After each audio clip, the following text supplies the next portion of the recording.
ปลานิ่มมานี่มาตัดหัวออกจะมาเอือกใส่เกลือใส่แป้งนัวใส่แป้งโรกิ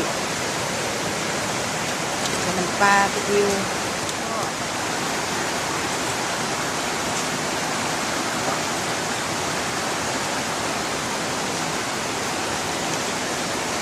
จะลงมาทอดเยอะน้ำอ้อยหอยมีผิดก็ได้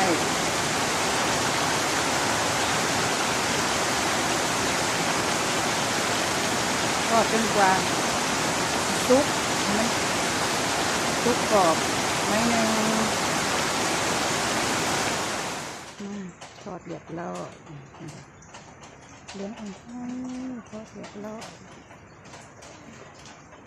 เสิร์ฟได้เลยแบบนี้เลี้ยงงาม